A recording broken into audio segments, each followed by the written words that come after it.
We'll now do the same thing but with sound. So you're going to listen out for one sound.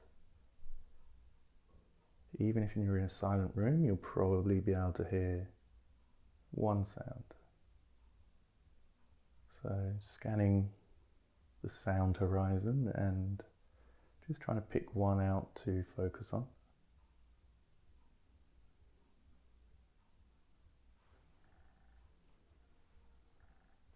So at the moment, the awareness is contracted on one sound.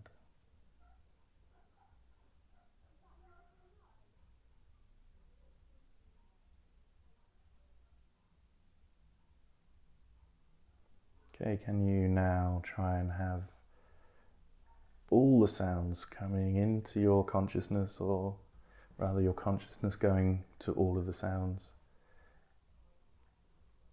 So you're trying to hear everything as one sound.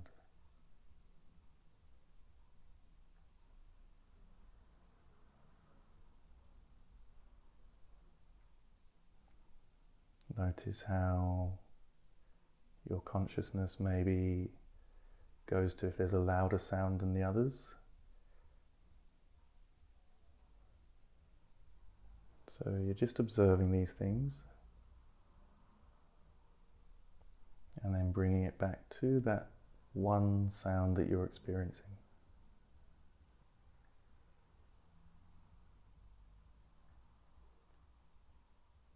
Consciousness of all the sounds. If it helps and you haven't already, maybe closing the eyes, seeing if that does anything.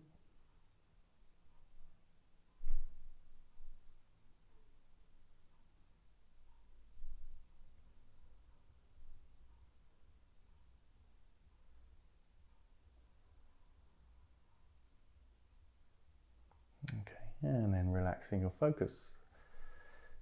How did that work out for you? So it sounds an interesting one, I think, because, you know, for example, if you're in a crowded room and you're hearing all these sounds, you know, if someone says your name, your consciousness instantly goes there. Whether we know, you know, it's not a controlled thing, we just instantly do it. Also as well, you may have noticed your consciousness will naturally go to a loud sound or a sudden sound. So yeah, we're just playing with these things and we're just observing. And then over time, maybe we start to learn to have more control over where our consciousness is in regards to what we're receiving in the world with the senses.